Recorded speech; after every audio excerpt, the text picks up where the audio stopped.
안녕하십니까. 오늘은 오컴의 면도날 법칙을 통해 가지고 대구 부동산을 같이 한번 살펴보는 시간을 가지도록 하겠습니다. 자, 이렇게 이야기하니까 자, 오컴 뭐 철학자까지 알아야 되나 이렇게 말씀하시는 분도 계실 건데, 그런 게 아니고 우리가 일상을 살아가는 데 있어 가지고 복잡한 문제, 어떤 현상에 대해서 좀 심플하게 생각하는 게 오히려 더 나을 때가 있다. 자, 그런 상황이고, 지금 대구 부동산이 왜 이렇게 거래가 없고 가격이 하락하는지, 좀 심하게 하락하는지, 자, 그런 것을 좀 단순하게 생각할 필요가 있다 하는 겁니다. 우리가 상가를 매수하려고 중개사 아, 중개업소에 갔을 때 설명을 하죠. 3층 건물을 소개받고 뭐 1층에 세입자가 나가면 어떡하느냐, 그리고 금리가 올라가면 어떻게 하느냐, 뭐 이런저런 이야기를 합니다. 그러면 중개사분이 좀 답답하기도 해가지고 이런 이야기를 하죠. 선생님은 너무 많은 생각을 해가지고 상가 사기 힘들 것 같습니다. 자, 이렇게 말을 합니다만은 사실은 모든 가정이죠. 그렇게 생각하면 어떻게 보면 건물이 무너질까봐 건물을 샀어도 안 되고, 만일에 전쟁이 나가지고 북한에서 미사일을 샀는데 다른 곳에 안 맞고 내가 매수하고자 하는 그 건물에 미사일이 맞을 수도 있다. 그러니까 생각하면 할수록 많은 걱정이 앞섭니다. 그렇죠? 아파트 매수하는 것도 마찬가지다. 어, 최근에 뭐 아파트나 상가 토지 쪽으로 뭐 상담을 오신 분이 많은데, 지금 매수했는데 아파트 가격이 떨어지면 어떡합니까? 사실 떨어진다고 어느 정도는 생각을 해야 되죠. 우리는 다 알 수는 없습니다. 그래서 오늘 자, 오컴이라는 중세 철학자죠. 중세 철학자 오컴. 자, 이 사람이 면도날 법칙 하는 게 있는데, 이 사람이 주장한 건 뭐 여러 개 있습니다만은 간단한 게 답이다. 쉽게 말하면 이겁니다. 심플한 게 답이다. 그래서 이 사람은 두 가지 원칙을 이야기합니다. 오늘 제가 설명하는데 있어가지고 이해를 못하면죠, 제가 제대로 알지 못하거나 알고는 있는데 설명을 제대로 못한다 이거죠. 제가 몰라서 여러분은 이해 못하는 겁니다. 그래서 두 가지 원칙은 뭔가 하면, 어떤 현상을 설명할 때 대구 부동산이 지금 거래가 없고 가격이 하락한다, 그럴 경우에 불필요한 가정을 해서는 안 된다. 만일에 규제가 풀리면 어떡합니까? 자, 규제는 풀렸는데 정부가 다시 금리를 하락하면 어떡합니까? 미국 FRB가 원래 금리를 두 번 올린다 하는데 세 번 올리면 어떡합니까? 뭐 이렇게 죠. 자꾸 가정을 해서는 아무것도 할 수가 없다 하는 겁니다. 꼭 이렇다 하는 건 아니고 뭐 그럴 수도 있다 하는 겁니다. 그리고 또 하나는, 어떤 현상을 설명하는데 여러 이론들이 있을 때 그 중에서 가장 단순한 이론이 때로 옳을 가능성이 높다 하는 게 이 오컴의 면도날 법칙이다 하는 겁니다. 그래서 간단한 게 답이 될 수 있다 하는 겁니다. 자, 계속해서 보도록 하겠습니다. 좀 이따가 뒤에 대구 부동산과 계열부에서 설명하도록 하겠습니다. 가장 대표적인 게 오컴의 면도날 법칙은 과거에죠. 천동설과 지동설, 이 두 가지가 대립할 당시에 자, 오컴이 그렇게 이야기를 했죠. 천동설이 너무 복잡하다 이거죠. 그래서 그 당시에는 우주의 중심이 지구이고, 지구의 중심이 로마고, 자, 로마의 중심이 바티칸이고, 바티칸의 중심이 교황이었다. 그래서 전 우주는 교황을 중심으로 돈다고 믿었는데, 이게 1500년 동안 이렇게 믿었죠.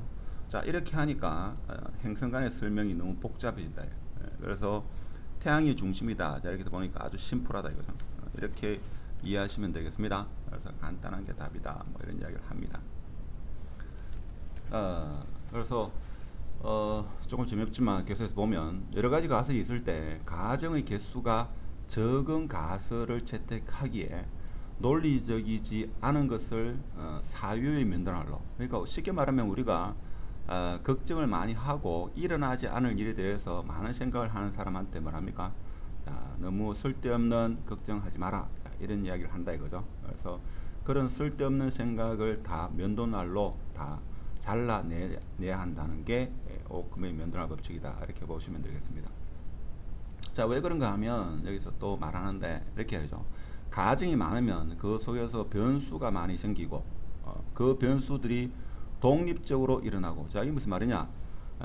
대구 부동산 가격이 지금 하락하고 있고 그래도 없다.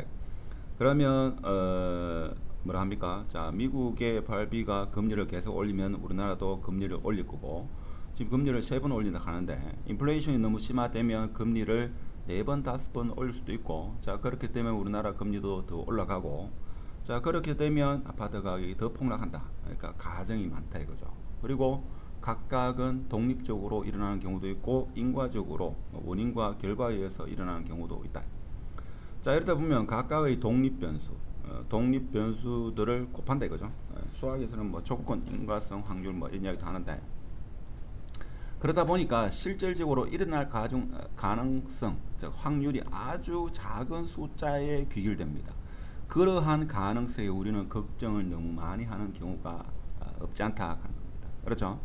그래서 걱정이 많은 사람한테 우리 그런 이야기 하죠. 땅이 그릴까 싶어가지고 어떻게 삽니까? 뭐 이런 이야기도 합니다. 그래서 이 오컴의 면도날 법칙은 너무 쓸데없는 가정을 너무 많이 하지 마라. 그래서 이것은 경제성의 원리나 간결함의 원리 이렇게 이야기도 하기도 하죠.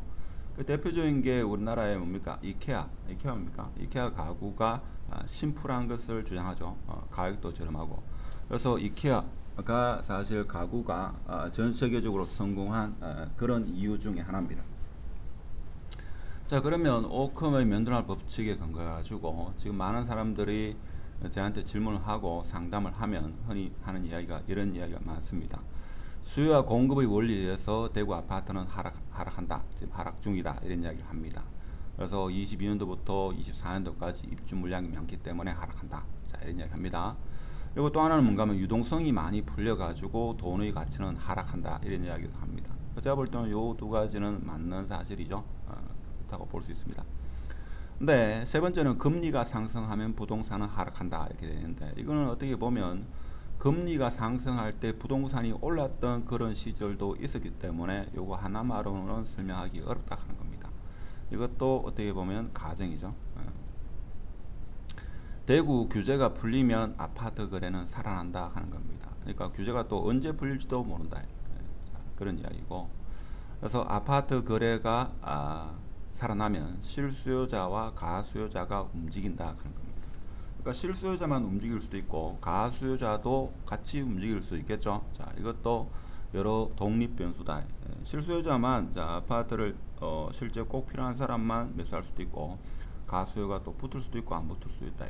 그래서 경우의 수가 너무 많다 하는 거죠.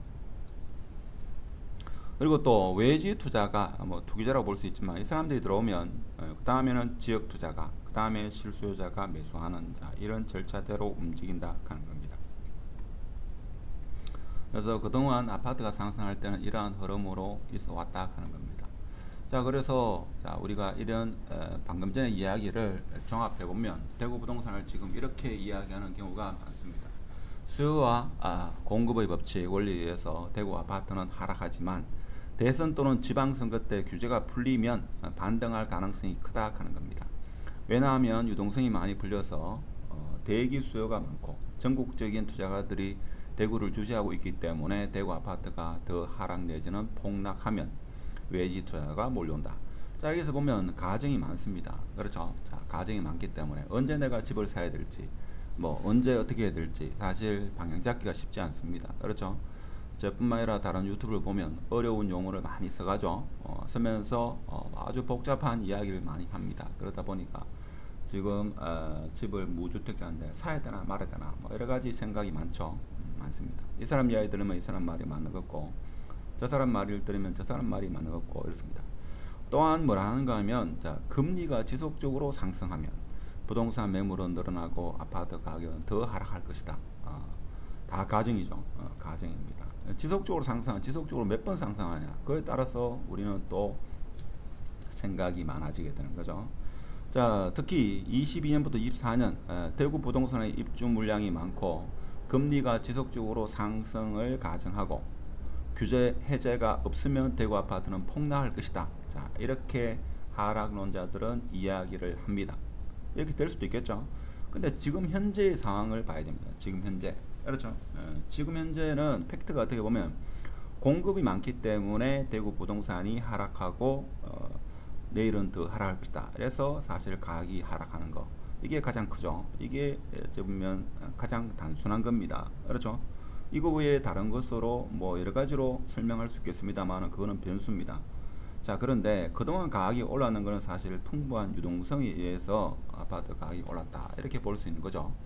근데 지금은 어떤 유동성의 힘보다는 이 공급, 대구, 경북 같은 경우에 특히 대구 같은 경우는 공급이 많다는 이에 의해서 유동성이 어떻게 보면 힘을 발휘하지 못하는 그런 상황이다 이렇게 보시면 되겠습니다. 자, 그래서 결론적으로 말씀드리고 싶은 거는 지금 무주택자분 같은 경우에 언제 집을 사야 되나, 사실 부동산은 뭡니까? 이런 걸 떠나가지고 돈이 있을 때 사야 된다 이렇게 볼 수가 있겠죠. 근데 사람은 조금 더 가격이 저렴할 때 사기를 원합니다. 그래서 지금 아파트를 구매하시는 분은, 무주택자분은 이 아파트에 구매해가지고 최소 5년, 뭐 길게는 10년까지도 나는 살겠다, 그러면 지금 이 아파트를 매수할 타이밍이라고도 볼 수 있죠. 그러니까 금매를 매수하는 게 그런 게 아니겠나. 그래서 요즘같이 어떤 사회 현상이나 뭐 이러한 것은 뭡니까? 뭐 하나의 원인에 의한 게 아니고 복합적인 원인에 의해서 결과가 나오기 때문에 너무 많은 생각을 하게 되면 사실 해석도 하기도 어렵고 그런 상황입니다. 그래서 지금 대구 부동산은 공급이 많다 하는 게 가장 큰 문제다 하는 겁니다. 그래서 유동성도 많지만 유동성이 이제 공급의 힘이 더 크기 때문에 하락한다 이렇게 보시면 되고, 그렇습니다. 그렇죠. 그러면 규제가 풀리면 어떡하냐? 규제가 풀리면 그때 생각해야 되죠. 언제 풀릴지도 모르고 지금 현재 시점에서는 그렇다 하는 겁니다. 그래서 오늘은 특히 이 아파트보다 상가, 건물 뭐 이런 것을 매수 희망해가 저한테 연락 오시는 분이 있는데, 자, 그런 분들은 어떻게 보면 처음 상가, 통상가를 매수하시면죠, 사실 이 가정이 너무 많아가지고 사실 매수를 못합니다. 그래서 건물 같은 경우는 공부도 많이 해야겠지만 큰 틀만 흔들리지 않으면 뭐 매수를 해도 상관없죠. 뭐 이렇게 이야기하면 또 금리가 오르면 지격탄 아닙니까 하는데, 자, 금리만의 함수는 꼭 아니다 하는 거, 일단 그런 말씀을 드리고, 오늘 오컴의 면도날 법칙, 대체적으로 코로나로 인해 가지고 뭐 여러 가지 걱정이 많은데 너무 깊이 생각한다고 해가지고 이 코로나가 없어지는 것도 아니고 우리는 좀 단순해질 필요성도 있다라는 측면에서 중세 철학자 오컴에 대해서 알아보면서 대구 부동산에 대해서 간단하게 살펴보는 그런 시간을 가졌습니다. 어려운 상황에서 너무 많은 생각을 하지 마시고 좀 심플하게 간단하게 생각하는 방법도 하나의 해결책이 될 수 있다는 이런 말씀을 드리면서 오늘 영상은 마치도록 하겠습니다. 감사합니다.